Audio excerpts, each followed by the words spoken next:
Olá, meus queridos participantes do projeto Oráculo dos Concursos. Aqui, professor Dilmar de Aquino, para nesta aula nós comentarmos as questões de direito civil. Nós estamos iniciando a segunda semana do projeto Oráculo dos Concursos. Se você já está dentro dele, ótimo, parabéns, continue se preparando para concursos de tribunais especialmente. Se você ainda não sabe do que se trata, se inscreva no canal do YouTube e no link da nossa bio no Instagram você consegue o acesso ao nosso grupo de WhatsApp. No grupo eu posto as questões do projeto, das matérias que eu leciono. Então, nós teremos comentários de questões de civil, processo penal e constitucional. Se você se interessa, se ingresse no grupo para receber as questões e no dia posterior eu comento todas elas aqui, obviamente explicando todas as assertivas no nosso canal do YouTube, beleza? Então vamos lá, vamos iniciar mais um dia aqui do nosso projeto Oráculo dos Concursos. Vem comigo, tá aí a primeira questão, meus caros. A respeito da eficácia da lei no espaço, da capacidade da pessoa natural, dos contratos e da prova do fato jurídico, julgue os itens a seguir. Item 1. De acordo com a LINDB, as regras sobre o começo e o fim da personalidade, o nome e a capacidade do estrangeiro domiciliado no Brasil são aquelas vigentes no local de nascimento. Está errada aqui essa parte final, o que torna o item 1 errado. Veja, aqui, pessoal, nós estamos tratando de aplicação da lei no espaço. Nesse tema que eu abordo no estudo da LINDB, nós temos o seguinte, nós temos a possibilidade de um magistrado brasileiro que dentro do Brasil, solucionando um caso concreto, eventualmente se valer de uma lei estrangeira, de uma lei alienígena, tá? Isso é possível dentro dos parâmetros utilizados pela LINDB. E aí, dentro dessa lógica, você tem a aplicação de dois parâmetros diferentes. O primeiro é a localização e o segundo é o domicílio. É a LINDB que vai dizer quando você vai utilizar cada um desses parâmetros, tá? E aí, veja, nestas matérias que o item 1 está abordando aqui, é o denominado Estatuto Pessoal do Ser Humano, que é uma expressão cunhada pelo Supremo Tribunal Federal. O STF diz que as regras que tratam de nome, de direitos de família, sobre o início e o fim da personalidade, sobre a capacidade do indivíduo, essas regras configuram o Estatuto Pessoal do Ser Humano. E deve o juiz aplicar a lei vigente no país de domicílio da pessoa. Então, não é no local de nascimento da pessoa, é a lei do país em que ela se encontra domiciliada, tá? O que torna errado o item 1. Vem aqui comigo, vamos para o item 2. São absolutamente incapazes de exercer pessoalmente os atos da vida civil todos aqueles que, por causa permanente, não puderem exprimir sua vontade. Errado isso aqui. Veja, presta atenção, pessoal, que na redação originária do Código Civil de 2002, realmente, as pessoas que, por algum motivo, devido a uma causa temporária ou permanente, não pudessem exprimir a sua vontade, elas eram enquadradas como absolutamente incapazes. Porém, com a vigência do Estatuto da Pessoa com Deficiência, mudou. Hoje, devido às alterações do Código Civil promovidas pelo Estatuto da Pessoa com Deficiência, apenas existe incapacidade absoluta pelo critério etário. A patologia, principalmente a patologia mental, não é mais fator incapacitante. Portanto, presta atenção nisso.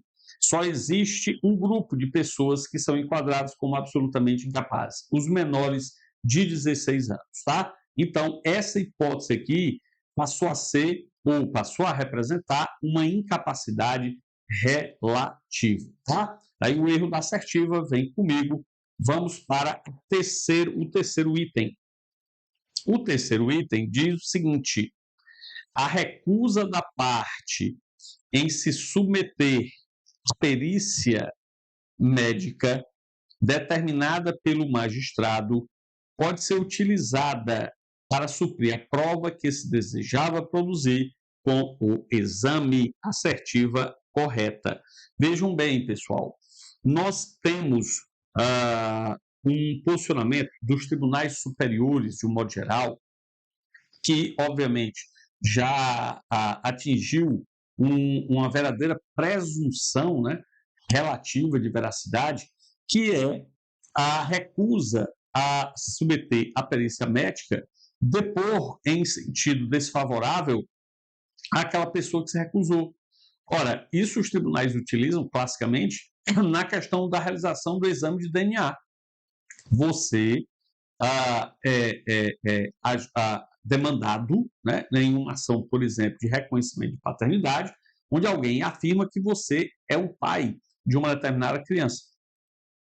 Hoje nós temos o exame de DNA, faz o exame e aí vê se a pessoa realmente é pai ou não. Mas se a pessoa se recusa a fazer o exame, ela pode ser forçada a realizar esse exame? Não, não pode. A jurisprudência do STF diz que isso viola a sua dignidade. Então, ela não pode ser obrigada. Porém, o fato alegado pela parte que ela é realmente pai daquela criança é considerado como verdadeiro. Né? Então, se a pessoa ela nada tem a esconder, realiza-se o exame de DNA. Se ela se recusa, ou é porque ela quer dificultar o andamento e o julgamento da demanda, ou porque ela quer encobrir a verdade. Então, realmente é utilizado. Inciso 3 está correto. Vem aqui, vamos para o inciso 4.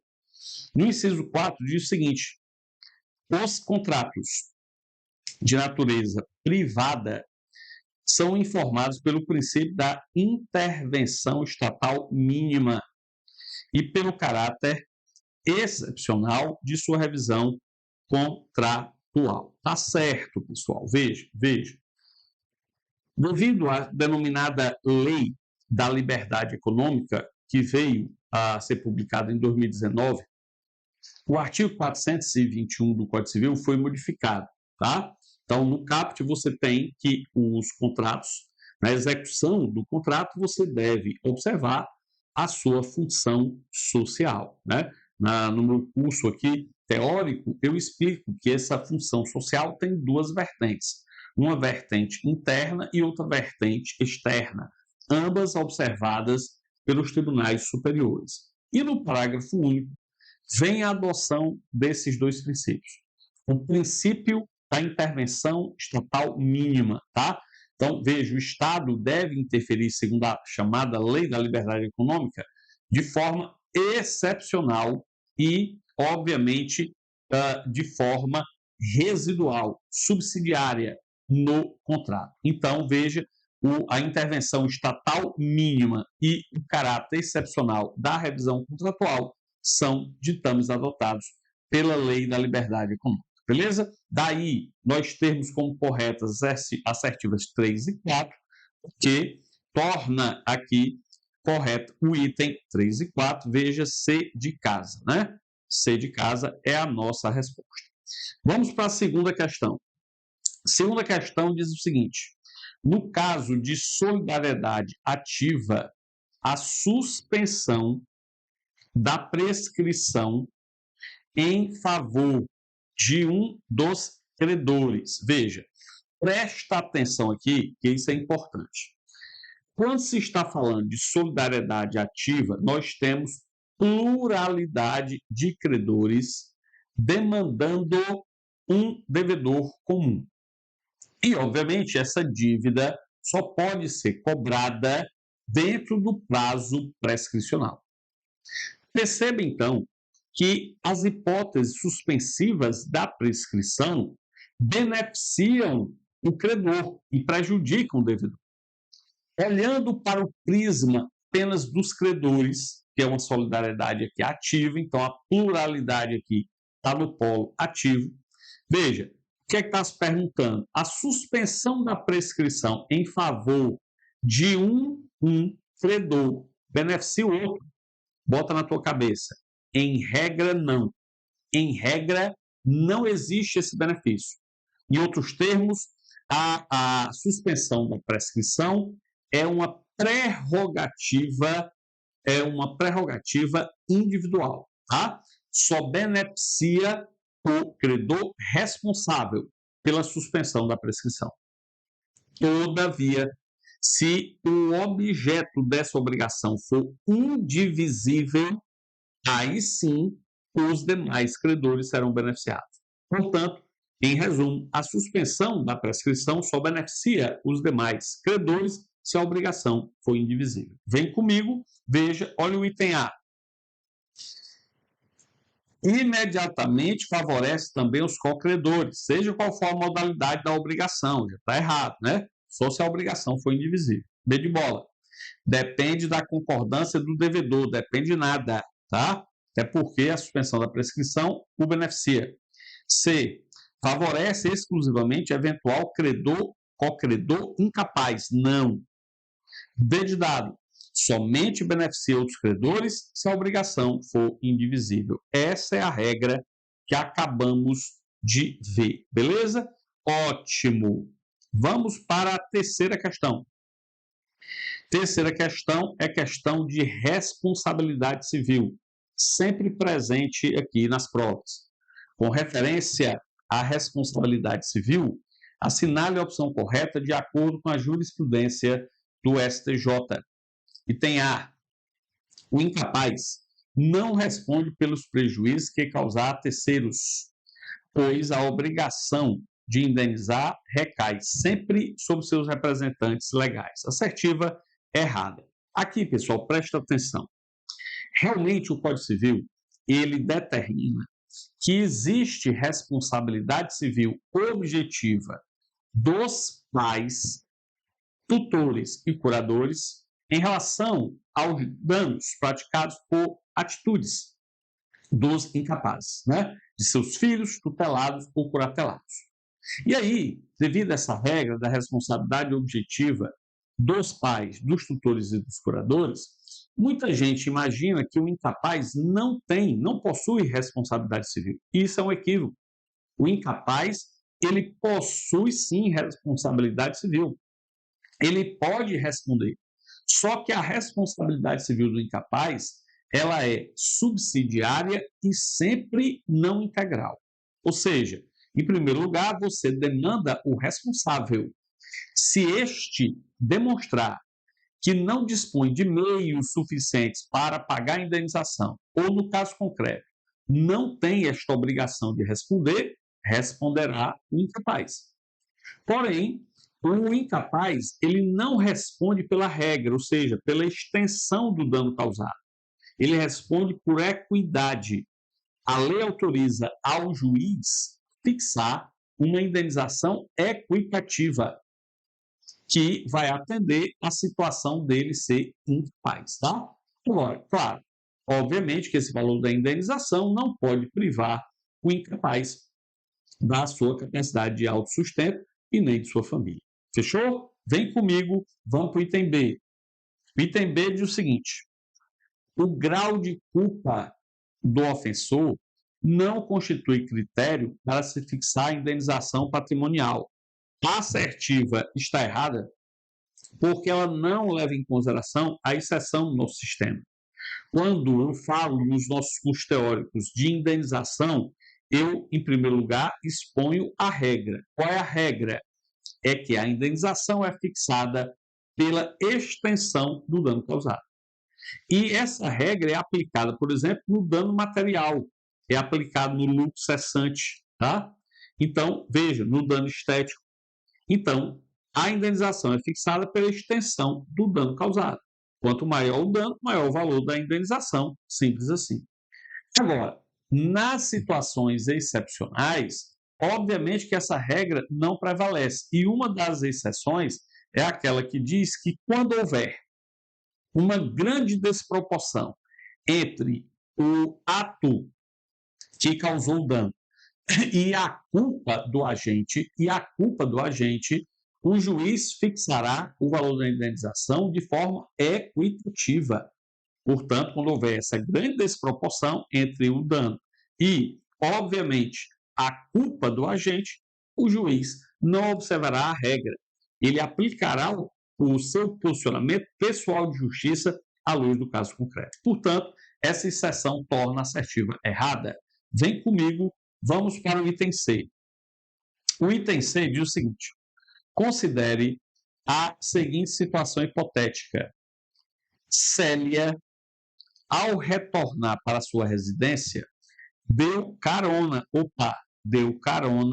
Pedro, seu colega de universidade, vizinho e trabalhador autônomo. E no trajeto, ao passar por um buraco na pista, Célia perdeu o controle do carro, que colidiu contra um poste.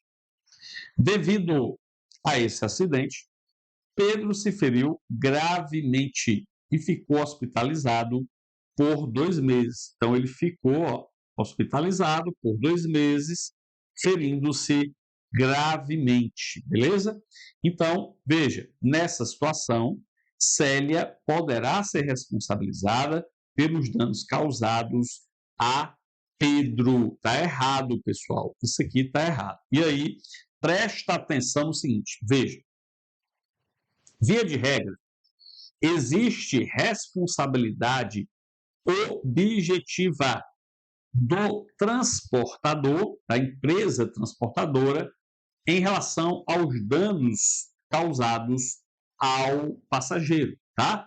Mas essa responsabilidade objetiva, que de fato existe, é para o transporte oneroso, aquele que você paga pelo serviço.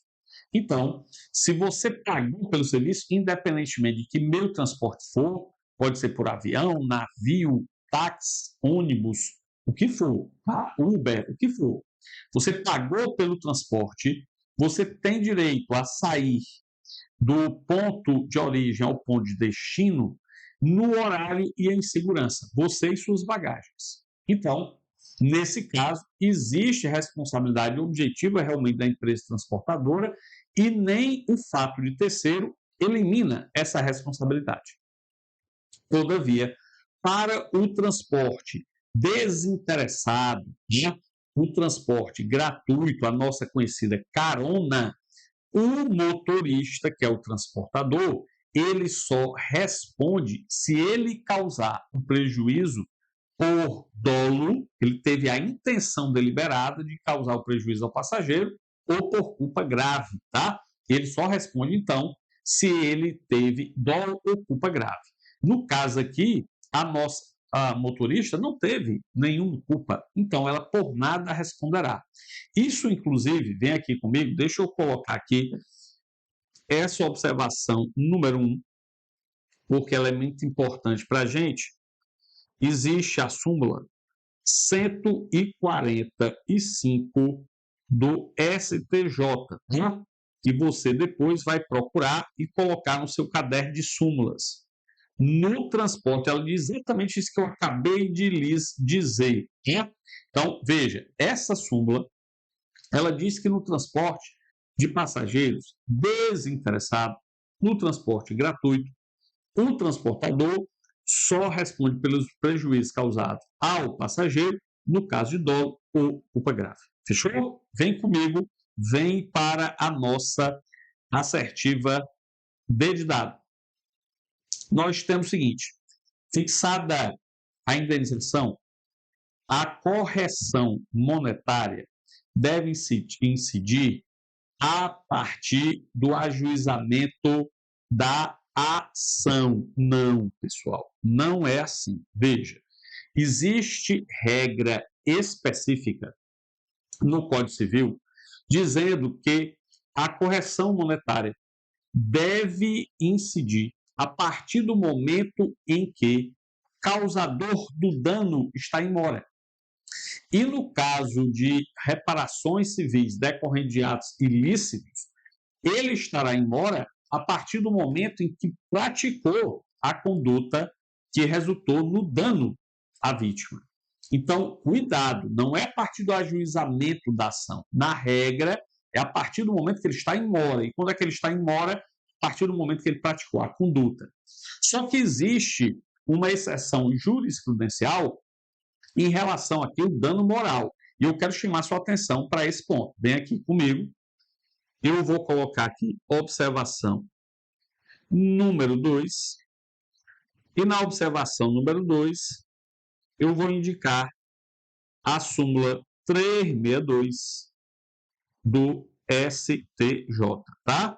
Vou trocar aqui a cor da nossa caneta e vou colocar aqui que a correção monetária, CM é correção monetária do valor da indenização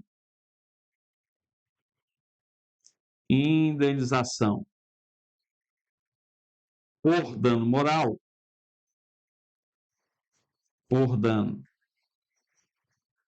moral, incide desde a data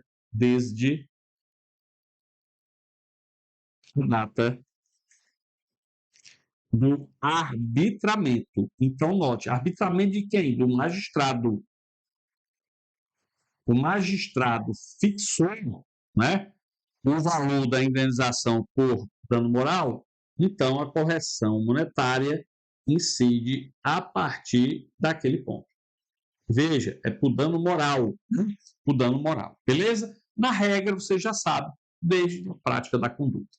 Vem comigo, vamos voltar aqui para a última assertiva, é de elefante, que diz o seguinte: embora a violação moral atinja apenas os direitos subjetivos da vítima, com o falecimento desta, o direito à respectiva indenização transmite-se ao espólio e aos herdeiros. Assertiva, pessoal, absolutamente correta, tá? Veja, presta atenção aqui. É verdade que essa violação moral, obviamente, diz respeito aos plexos subjetivos do indivíduo que foi ofendido. Tranquilo. Então, ela diz respeito à esfera da intimidade, da dignidade do próprio indivíduo que sofreu a agressão. Porém, essa violação aos direitos da personalidade do indivíduo que sofreu o desrespeito, a ofensa, obviamente que não se restringem aos aspectos patrimoniais da reparação civil. Óbvio que, nesse caso, a reparação, veja, tendo em vista a indenização fixada, transmite-se aos herdeiros. Afinal de contas, a reparação civil transmite-se aos herdeiros em razão da morte da vítima. Não é, portanto, a reparação civil um direito personalíssimo que é extinto com a morte do ofendido. Beleza? Ótimo. Para isso, vem aqui comigo, deixa eu colocar novamente aqui uma observação para vocês, seria a terceira, né? Observação número 3, que indico para você a súmula 642 do STJ, tá? Que afirma exatamente isso que eu acabei de lhes dizer, que o direito à indenização em relação aos danos morais transmite-se com o falecimento do titular aos seus respectivos herdeiros. Beleza? Vem comigo, pessoal, para a gente avançar para a questão número 4. Questão número 4 diz o seguinte: a Maria, a Carla e a Luciana são credoras solidárias da quantia de R$3.000 de Antônio. Então, perceba você o seguinte, ó, você tem uma solidariedade ativa. Maria, deixa eu só pegar aqui o nome, Carla, Luciana, Carla e Luciana. As três aqui ajuizaram ação, porque a obrigação é solidária, né? Ação em face do devedor comum, que é o Antônio, né? É o Antônio, salvo o melhor juiz. Deixa eu ver aqui. Antônio, isso. Aí diz o seguinte: Maria casou-se com Antônio. Opa! A Maria, então, convolou núpcias, se casou com o Antônio. Beleza. E aí o que é que diz a questão? Na constância da sociedade conjugal, houve a perda da pretensão de recebimento do crédito, tá? Ou seja, a dívida prescreveu de Carla e Luciana em relação a Antônio. Posteriormente, insatisfeita com o relacionamento, Maria divorciou-se de Antônio. Opa, houve o divórcio. E ingressou com ação de cobrança contra ele. A respeito dessa situação hipotética, assinar a opção correta de acordo com o Código Civil. E tem a: o casamento de Maria com Antônio é causa interruptiva da prescrição, assertiva errada. Presta atenção nisso aqui. Não confunda as hipóteses de impedimento e suspensão da prescrição com a hipótese de interrupção, tá? As hipóteses de impedimento e suspensão, presta atenção, são 10. E elas se diferenciam em relação às hipóteses interruptivas no que pertine ao modo em que elas modificam o prazo prescricional. Veja, hipótese é impeditiva da prescrição quando ela incide antes do início do prazo. Se o prazo não começou a correr, o prazo prescricional, e incide a hipótese impeditiva, ela impede que o prazo tenha curso. Agora, se o prazo já está correndo e surge uma hipótese suspensiva, esta hipótese paralisa o prazo prescricional e, quando ela se encerrar, o prazo volta a correr do ponto onde parou. E o casamento é hipótese suspensiva da prescrição. Então, note, não ocorre prescrição entre os cônjuges na constância da sociedade conjugal. Se o prazo já vinha correndo e eles se casaram, como é o caso aqui, o casamento paralisa o curso do prazo prescricional.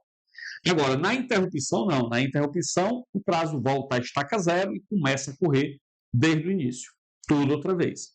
Lembrando que haverá uma hipótese interruptiva da prescrição quando, por qualquer meio, judicial ou extrajudicial, o credor demonstrar interesse em cobrar a sua dívida. Tá? Então, é diferente essas hipóteses. O que torna aí o item A errado, porque ele está falando de interrupção, e, na verdade, casamento é suspensão. Vem aqui comigo, item A errado, vamos para o item B. O prazo de prescrição pode ser alterado mediante acordo entre as credoras e o Antônio, jamais. Veja, presta atenção que a origem da prescrição é única e exclusivamente na lei. Sendo assim, esta lei de ordem pública, com força congente, as partes não podem alterar o prazo prescricional. Não esqueça disso. As partes não podem alterar o prazo prescricional previsto em lei, tá? Vem comigo, vamos para o item C. Maria não pode renunciar tacitamente à prescrição. Errado. Veja, presta atenção aqui que o devedor, ele pode, pessoal, o devedor pode renunciar à prescrição expressa ou tacitamente, desde que consumada, tá? Obviamente que nessa situação eu posso, enquanto devedor, querer pagar a dívida. E aí eu estou abrindo mão, estou renunciando à prescrição. A prescrição, então, pode ser renunciada, expressa ou tacitamente, desde que consumada, preservado os direitos de terceiras pessoas. Vem comigo, vamos para o item D de dado.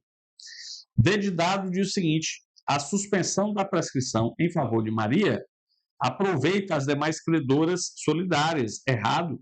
Errado por quê? Porque, como a gente viu naquela outra questão, que tratava desse ponto, a suspensão da prescrição só beneficia os demais credores se a obrigação for o quê? Indivisível, tá? Se for indivisível. E, por fim, Maria não pode exigir de Antônio o cumprimento da prestação por inteiro. Veja, aliás, Maria pode exigir de Antônio, né, o cumprimento da prestação por inteiro. Tá certo, pessoal. E tá certo por quê? Porque dentro das regras da solidariedade ativa, qualquer um dos credores, presta atenção, qualquer um dos credores solidários pode cobrar do devedor comum total ou parcialmente a dívida. Essa é a principal prerrogativa de uma obrigação solidária ativa.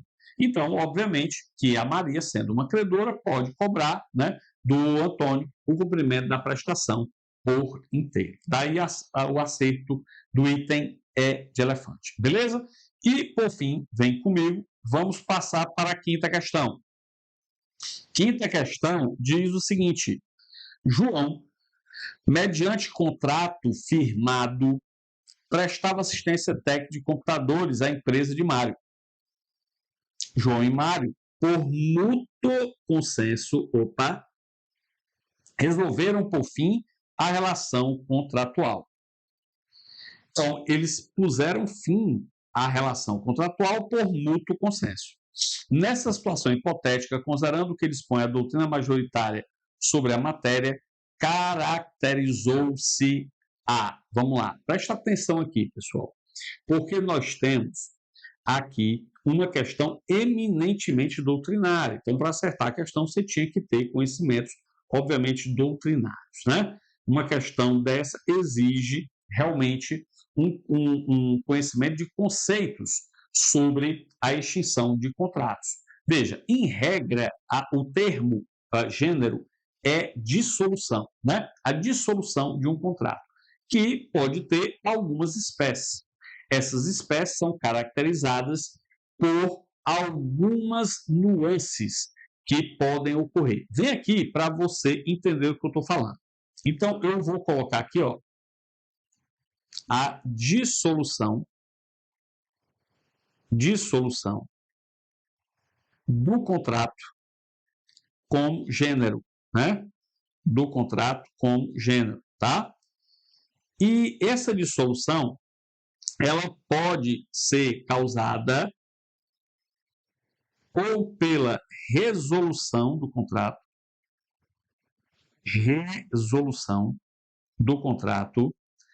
ou pela sua resilição, pela morte de um dos contratantes, né? Ou ainda pela rescisão. Rescisão, que é um modo específico de extinção dos contratos. Agora, as duas mais comuns são resolução e resilição. Veja, a característica da resolução, pessoal, é que ela é derivada de, deixa eu colocar de outra cor aqui para não ficar confuso, né? De um inadimplemento contratual. Então, se a questão disser que um contrato foi dissolvido porque houve um inadimplemento, seja ele voluntário ou involuntário, pouco importa, houve resolução do contrato. Agora, a resilição, pessoal, ela não deriva desse inadimplemento. Ela ocorre por uma manifestação de vontade. Vou até colocar assim, ó.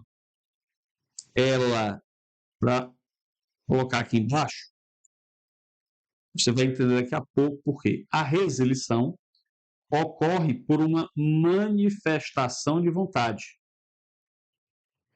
E essa manifestação de vontade, que não tem nada a ver com inadimplemento, com descumprimento do contrato conforme acordado inicialmente, essa resilição, ela pode ser bilateral, e o é, na maioria das vezes, ou pode ser unilateral, que ocorre em alguns contratos específicos, tá? Quando a lei autoriza.